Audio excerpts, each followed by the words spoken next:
Es una alegría muy grande estar en esta celebración.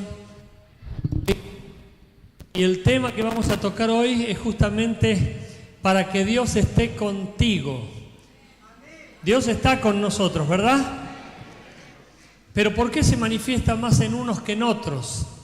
Esa es la cuestión. Dios está con todos aquellos que lo invitan, aquellos que lo reciben, pero se manifiesta mucho más en algunos que en otros.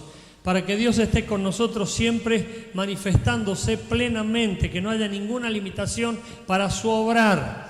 La Biblia dice que el Espíritu Santo en algunos está como triste, en un rinconcito allí muy relegado, es como que no le dan lugar, pero hay otros que lo tienen muy en cuenta y el Espíritu Santo fluye sin limitación, trae paz, poder, guía, sabiduría y todo lo necesario para vivir una vida para la gloria de Dios.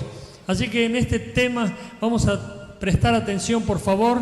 Vamos a ver 7 casos en la Biblia donde Dios estuvo con estas personas y las usó poderosamente. El primer caso de ellos es José. Mira lo que dice el libro de Génesis. El libro de Génesis es el primer libro de la Biblia, así que no te va a ser difícil encontrarlo. Libro de Génesis, capítulo 39, versículos 2 y 3. Y tomá esta promesa, tomá esta bendición, recibíla como para vos, porque la Biblia es para todos.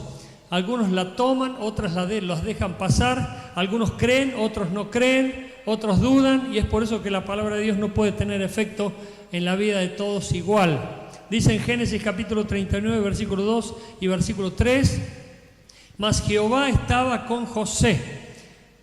¿Te animás a decir Dios está conmigo? Y fue varón próspero y estaba en la casa de su amo el egipcio.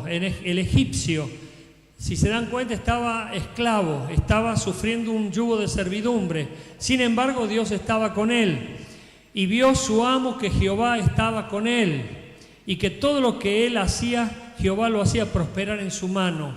Dios estaba con José, pero el amo, una persona del mundo, mundana, una persona pagana, que no tenía nada que ver con el pueblo de Dios, lo vio y reconoció la presencia de Dios en José. Esto es muy llamativo, principalmente porque José, todo lo que hacía prosperaba, y esa era la diferencia. Nosotros necesitamos saber un poco más de José, porque tenemos a José como el gran patriarca de Israel, y me temo que algunos aquí ni siquiera saben quién fue José. José fue una persona a la cual Dios utilizó poderosamente, pero ¿cómo llegó a ser utilizada así? Él no fue el José que nosotros conocemos hoy, tuvo un trasfondo, como vos también. Él tuvo una familia como vos. Sin embargo, José, en primer lugar, fue rechazado al extremo. Su propia familia, eran muchos hermanos, excepto el papá y la mamá que lo quisieron y por supuesto lloraron su ausencia. Los hermanos se complotaron, se confabularon y tramaron matarlo prácticamente, y fue rechazado en extremo, a tal punto que fue vendido como esclavo, porque lo dejaron en una cisterna y quedó ahí hasta que pasó una tribu de nómades por el desierto, lo tomó y lo terminó vendiendo como esclavo.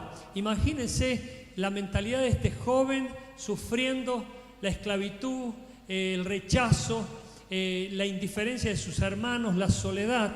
Esto podría haberlo traumado de por vida.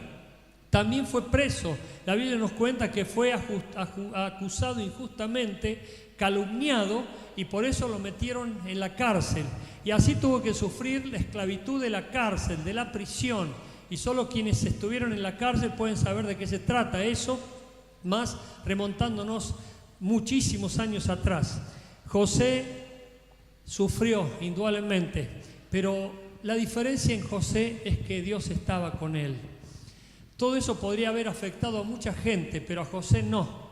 Porque decime si no te comparás con José al ser rechazado por tu familia, despreciado por tu familia, traicionado por tu familia o por seres a los cuales vos los consideraste parte de tu familia. Él pudo tener traumas, en su infancia, en su adolescencia, en su juventud, y que esos traumas lo marcaran de por vida a tal punto que lo frustraran de su proyección futura al decir quiero hacer esto o aquello. Hay gente que dice no lo puedo hacer porque a mí me violaron, me rechazaron, me abandonaron. Usted no sabe lo que yo sufrí, pastor. Y se basan en ese punto para justificarse y no proyectarse en esperanza. José era diferente. ¿Por qué? Porque Dios estaba con José. ¿Te animás a decir que Dios está con vos? Si Dios está con vos, puede pasar exactamente lo mismo que pasó con José. Todo eso no le afectó a José. Le podría haber afectado a cualquiera, pero José no. ¿Por qué? Porque Dios estaba con José.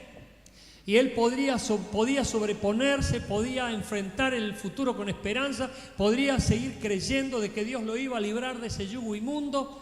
Y los estudiosos, los eruditos, dicen que él tenía todo el tiempo en cuenta a Dios. Y la pregunta que te hago, ¿vos tenés todo el tiempo en cuenta a Dios? ¿O solamente cuando ves que la situación es límite, peligrosa, mala, fea, es cuando recién pensás en Dios como para que Él te dé una solución? José seguramente estaba todo el día diciendo que Dios te bendiga. ¿Te animás a decirle al que tenés al lado que Dios te bendiga? Seguro que estaba diciendo gloria a Dios. ¿Cuántas veces decís gloria a Dios en el día? Seguramente él decía todo el tiempo gracias Dios. Seguramente le decía a la gente que lo conocía, si Dios quiere.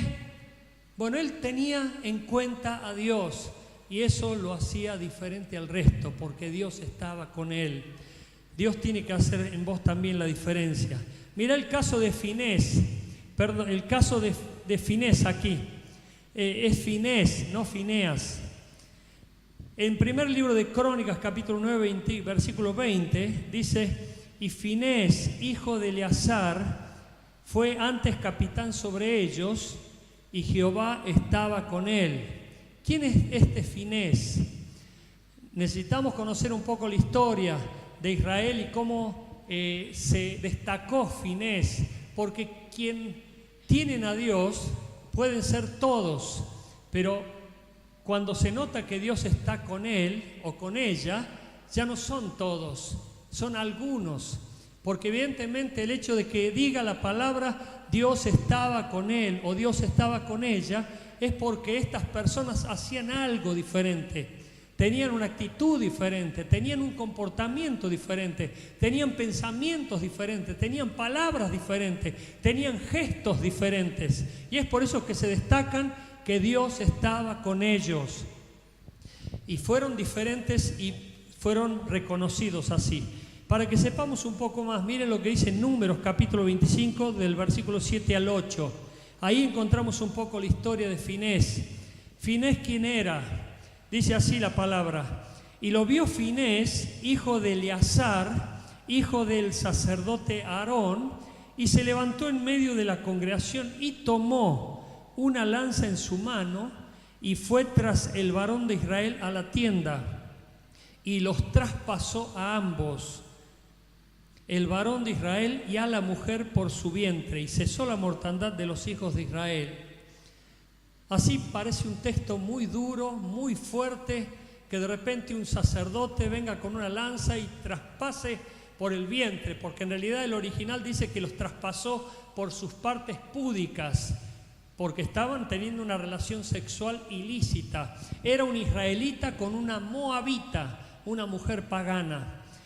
Para que sepas un poco, en aquel tiempo la legislación era otra, y el pueblo de Israel estaba sufriendo mortandad. Había una peste que mataba a casi todo el mundo. Y sin embargo, Moisés convocó al pueblo y todos se convocaron a orar y a llorar delante del templo. Fueron al templo a orar, a invocar a Dios y pidiendo que Dios cesara esa mortandad.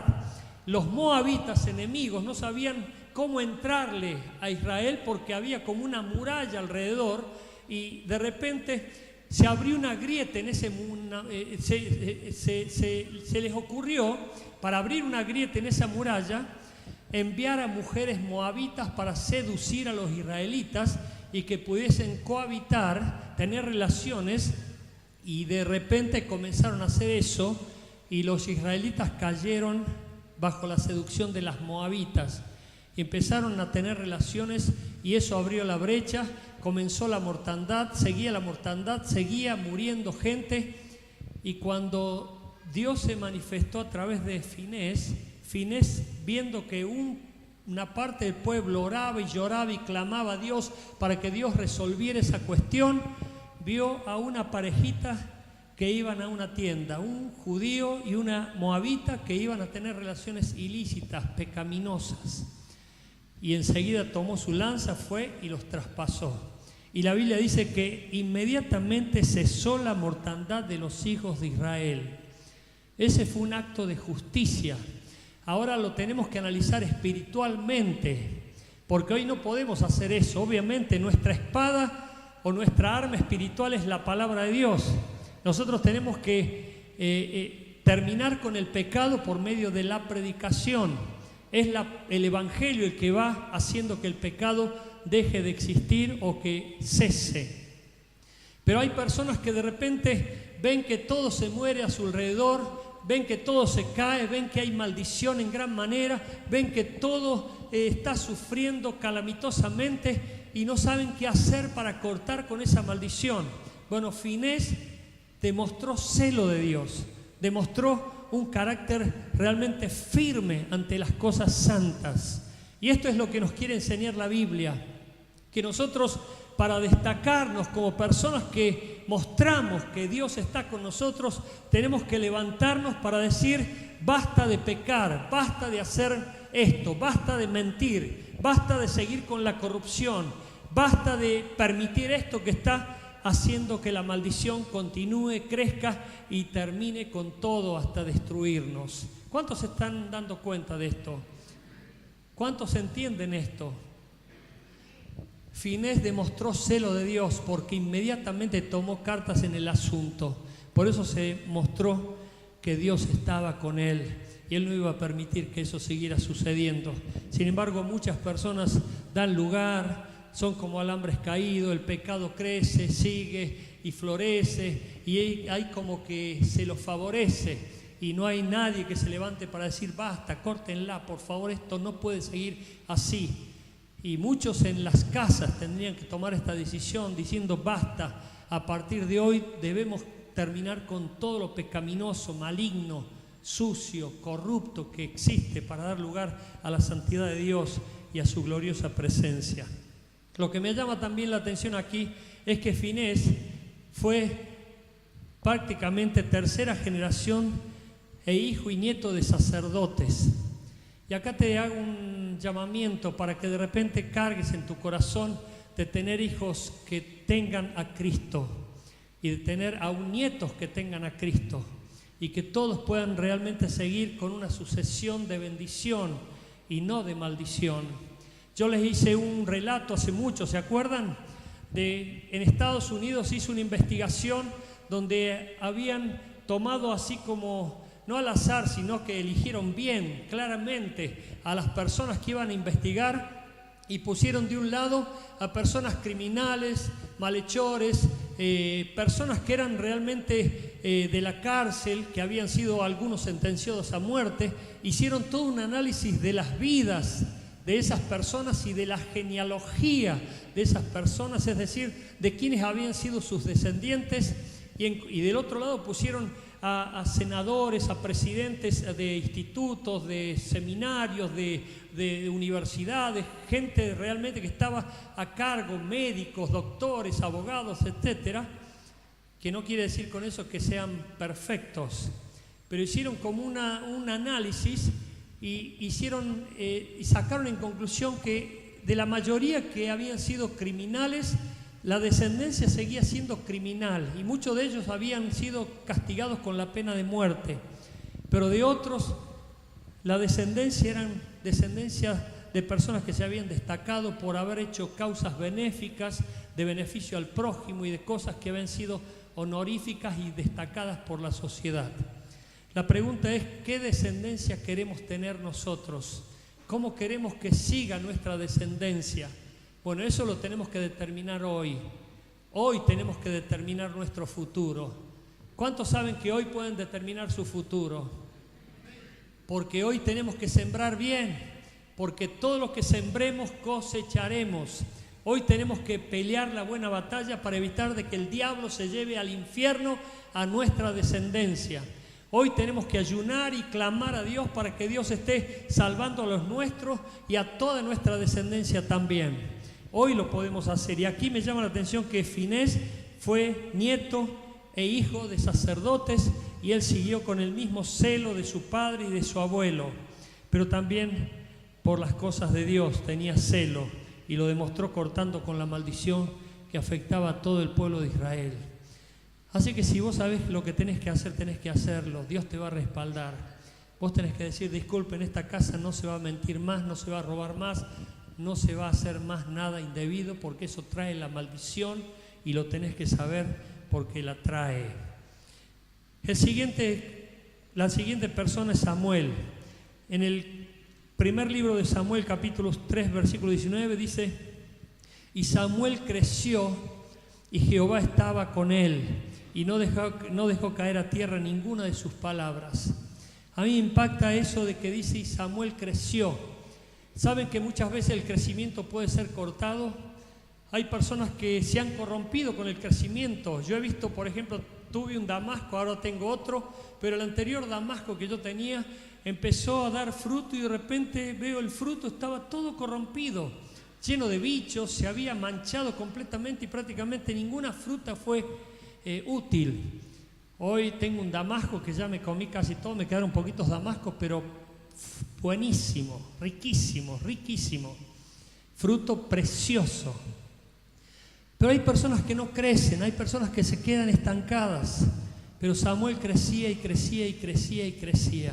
Vos evaluás tu crecimiento espiritual, vos te das cuenta que hoy estás mejor que ayer o estás peor que ayer. ¿Y pensás acaso que vas a estar peor que mañana? Porque si creces, obviamente mañana vas a estar muchísimo mejor que hoy. Y nosotros tenemos que desear crecer. Yo quiero crecer y quiero seguir creciendo en las cosas de Dios. No quiero quedarme estancado, no quiero decir ya alcancé, ya llegué, no, porque eso sería fatal. Nosotros tenemos que seguir creciendo. Así que por favor desea crecer. Y cuando creció Samuel, pasaron cosas maravillosas con él. Mira lo que pasó. Confrontó al sacerdote, al sumo sacerdote Elí. Y presta atención porque hay algunos que conocen la historia, pero quiero recreártela. El sumo sacerdote era el que estaba a cargo de la iglesia, por así decirlo. Y sin embargo ya Dios estaba levantando a Samuel y Samuel iba creciendo y creciendo en estatura espiritual. Y el sumo sacerdote ya se había dado cuenta que Dios prácticamente lo había desechado. ¿Por qué lo había desechado? Porque había permitido que sus hijos fueran corruptos y usufructaran las cosas de Dios, se abusaran del poder que su papá tenía, y Dios dijo, no los quiero más en mi vista, y lo desechó. Como el sumo sacerdote sabía ya que Dios lo había desechado, estaba dándole lugar a Samuel, y Dios le estaba hablando a Samuel. Dios le estaba hablando a Samuel, pero Samuel no conocía la voz de Dios, y Samuel no se daba cuenta que Dios lo estaba llamando. Y fue y le iba a comentar al sumo sacerdote Elí, le dijo, me están hablando mi nombre. Y dice, bueno, la próxima vez que lo hagan, presta atención porque es Dios quien te está hablando. Samuel presta atención y Dios le habla a Samuel diciéndole que prácticamente el sumo sacerdote Elí ya no corre más en el camino del sacerdocio y que pronto va a cesar su ministerio. Cuando se encuentran Samuel y el sumo sacerdote Elí, el sumo sacerdote Elí le dice, ¿qué te dijo Dios? ¿Qué te dijo Dios? Y me dijo que vos no corres más, que vos ya no podés seguir más en el ministerio sacerdotal. ¿Y qué le dice Elí? Y bueno, Jehová es Dios, si Jehová ha dicho, así será. Como diciendo, no puedo hacer nada, que él haga lo que quiera. Miren qué corazón corrupto y duro tenía el sumo sacerdote Elí. Porque decime si te sabés desechado por Dios, no le vas a pedir a Dios una nueva oportunidad. No les vas a pedir perdón a Dios diciéndole, perdóname Dios, quiero tener una nueva oportunidad. el corazón del sumo sacerdote Elías estaba duro y a la semana siguiente cayó y se desnucó, murió, tal cual como Dios había dicho. Por eso Samuel estaba siendo maduro, profeta de Dios, reconocedor del ungido de Dios, porque él reconoció a David. Entre los 7 hermanos dijo: aquí falta uno, y era David a quien faltaba, y lo reconoció como el ungido de Dios, el siguiente rey, el reemplazo de Saúl, y por supuesto respetado por todo Israel. Eso es lo que le espera a una persona que crezca y que crezca y que crezca y que crezca, y no que se quede chato, no que se quede allí, no que se planche. Por eso oro para que todos crezcamos en el camino del Señor. Y escuché un amén nada más, me pareció a mí. Oro para que todos sigamos creciendo en el conocimiento de Dios. Oro para que no haya ningún enano espiritual, sino que todos seamos gigantes espirituales. Y que de repente, si vos te has dado cuenta que en este año no fue tan fuerte porque te ganaron las tentaciones, puedas decir: el próximo año no va a ser así. Aprendí la lección por medio del sufrimiento, voy a vencer y voy a estar firme y serio con Dios en todas las cosas. Amén. Luego viene David, la siguiente persona. Miren lo que dice en el libro de Samuel, primer libro de Samuel, capítulo 18, versículo 12. Mas Saúl estaba temeroso de David, por cuanto Jehová estaba con él, y se había apartado de Saúl. Ya Dios se había apartado de Saúl y estaba con David. Y David se destaca, en primer lugar, por ser rey, líder.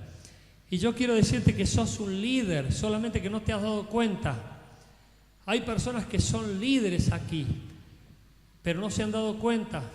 Y Dios los quiere utilizar para influenciar, para bien, para la gloria de Dios. Sin embargo, lamentablemente algunos están influenciando para mal.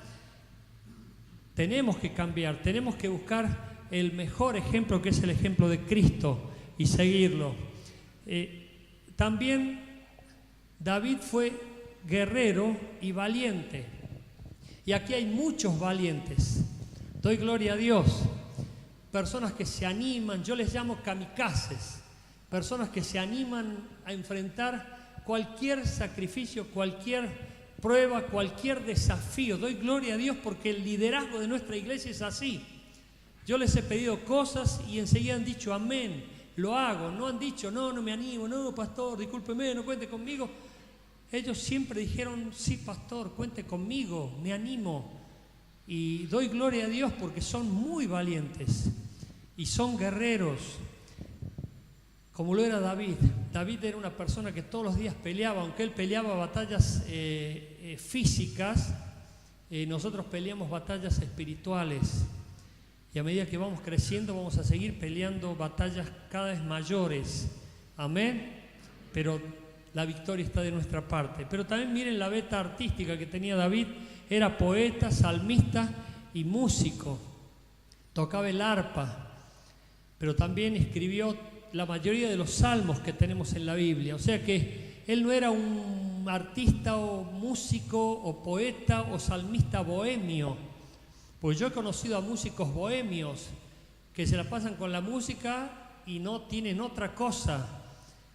Pero él era guerrero, trabajador, valiente, y estaba permanentemente haciendo la voluntad de Dios. Los casos que no vamos a considerar en detalle, ser generoso y esforzado. ¿Por qué? Porque cuando él quiso levantar un altar a Dios, viene Araúna, una persona con ese nombre, por favor no se lo pongas a tu hijo, y le dice: te regalo este terreno para que construyas el altar a Dios. Y David, ¿qué le dice? Te lo voy a pagar, no voy a darle holocausto a Dios que no me cueste sacrificio. ¿Cuántos son aprovechados? Bien, dámelo, sí, me lo merezco, favoreceme.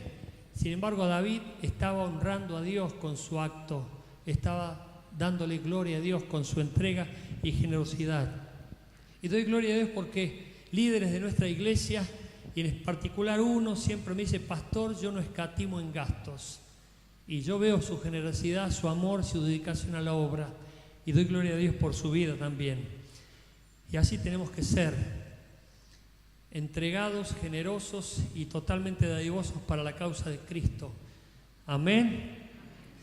Ese amén sonó medio débil. Amén. Y también fue arquitecto David.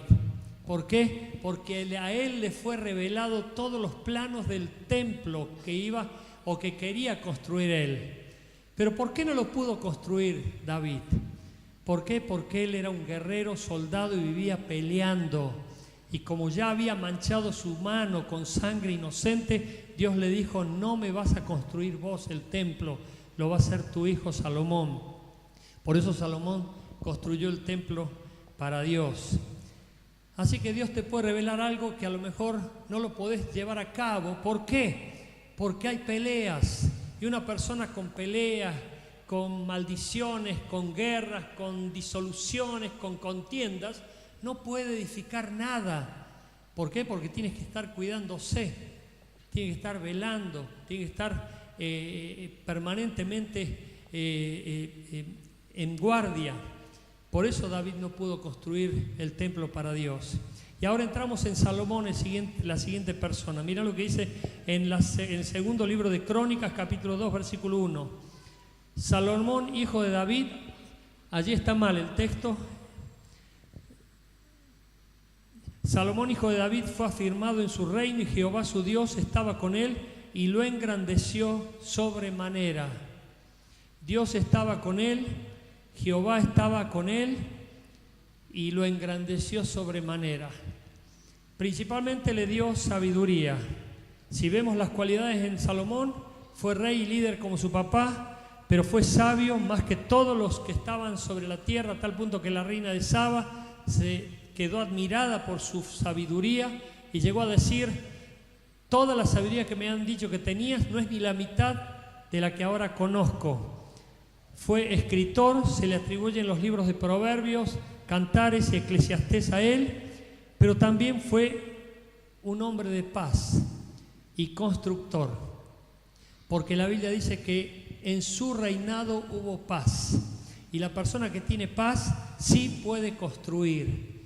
La persona que tiene guerra no construye nada, o si construye, eso no lo va a habitar. Eso me tocó verlo en Villa Lugano, de una parejita con ilusiones, pagó una fortuna por una fastuosa mansión, pero ya desde novios y ya de concubinos se peleaban, se casaron y no llegaron a habitar nunca esa fastuosa mansión, porque había guerra, había contienda entre ellos, y ellos no pudieron disfrutar nada de lo que tenían.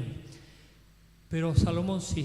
Salomón en 7 años terminó el templo famoso en el cual hoy lloran los judíos y que después vinieron las invasiones y lo destruyeron, y la profecía es que va a ser nuevamente construido.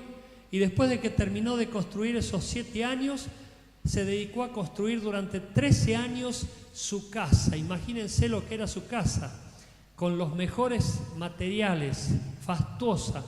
Y en esos 13 años, después, entre su tiempo de comenzó a reinar hasta allí, llevó 20 años de reinado y él reinó 40 años más o menos. Pero ¿qué sucedió con Salomón? Y aquí viene la advertencia. Salomón se engrandeció, se envaneció y se enloqueció. ¿Por qué? Porque entró en el camino de la lujuria. Comenzó a desear a todas las mujeres que podía ver y conocer y tomar, y llegó a tener casi 200 concubinas. Se corrompió y por supuesto él llegó a escribir ese famoso dicho que dice: si una simple mosquita cae en un perfume que puede ser un perfume maravilloso, eso puede convertir a una persona que se considera sabio en necio y aún vil. Esta persona, de ser una persona de las más sabias sobre la tierra, cayó al nivel de necedad más profundo. Y eso es lo único que no tenemos que desear ni querer imitar a Salomón.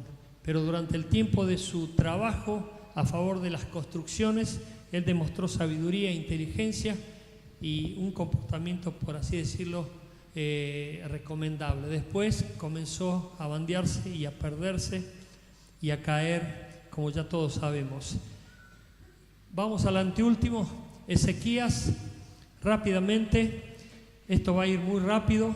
En segundo libro de Reyes, capítulo 18, versículos 6 y 7, dice: porque siguió a Jehová y no se apartó de él, sino que guardó los mandamientos que Jehová prescribió a Moisés, y Jehová estaba con él. Y a donde quiera que salía prosperaba. Él se rebeló contra el rey de Asiria y no le sirvió. Ezequías, aquí tenemos dos cualidades. Ezequías confió en Dios en medio de la prueba. El pueblo de Israel estaba sufriendo la acechanza de los enemigos, querían destruirlos, y Ezequías mantuvo su fe, mantuvo su esperanza. ¿Qué haces vos cuando viene la prueba? ¿Qué haces vos cuando vienen los problemas? ¿Mantenés tu fe? ¿Mantenés tu esperanza? Ezequías lo hizo, por eso se notaba que Dios estaba con él. Hay gente que viene la prueba, viene el conflicto y se desmoralizan, se deprimen, comienzan a llorar, comienzan a reclamar, comienzan a protestar, comienzan a quejarse y demuestran que Dios no estaba con ellos o no parece que estuviera. Me visitó días atrás una persona muy resentida. Esa persona dice que no se congrega y yo la conocía de hace mucho tiempo y me dice que a partir del día que nació su hijo enfermo, él no se quiso congregar más, ni su esposa tampoco. Y él reconocía que estaba muy mal. Él dice: yo sé que se sufren consecuencias porque creció en una iglesia evangélica, creció en una familia cristiana y su padre es anciano de una iglesia, un líder. Y él me decía: pero yo me renegué contra Dios. Yo sé que está mal, me decía, yo sé que está mal, sé que hice mal, pero bueno, y estaba lleno de bronca, lleno de reconocimiento de rencor. ¿Por qué? Porque su hijito había nacido con una dolencia. Y yo veía esa criaturita preciosa de 3 años y le digo: déjame orar por él. Y le pedí a Dios misericordia porque él tenía mucho resentimiento y su esposa también.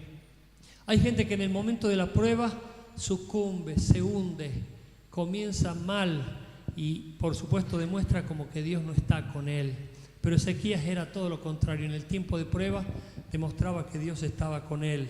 ¿Y por qué? Porque consultó al profeta Isaías ante la prueba. La prueba era el ejército enemigo que lo acechaba y le dijo a Isaías: ¿qué hago? ¿Voy a vencer o voy a perder? ¿Cómo va a suceder con mi vida? Y qué lindo es cuando un miembro viene a pedirle un consejo al pastor o al líder y le dice: ¿qué me aconsejás? ¿Qué me decís? ¿Qué tengo que hacer? ¿Cómo tengo que seguir? Pero saben que hay muchísima gente que ni siquiera le importa la opinión de los líderes, se corta solo. Y yo digo: ¿cómo tendrán la relación con Dios? Porque ni siquiera pueden relacionarse con alguien que ven. ¿Cómo van a relacionarse con alguien que no ven? Eso lo dice la palabra. Pero bueno, ese es otro tema que tiene que ver con la autoridad y Dios también toma cuenta de ello. Pero Ezequías consultó a Isaías, que era el profeta del lugar, y Isaías le dijo: vas a vencer.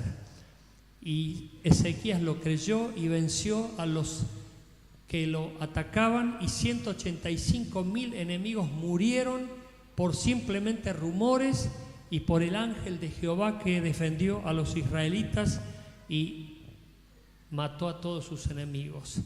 El texto está allí, síganlo ustedes por favor en sus casas, pero se notaba que Dios estaba con Ezequías en medio de la prueba y en su relación con el profeta de Dios. Y por último, para terminar, Jesús. Hechos 10:38.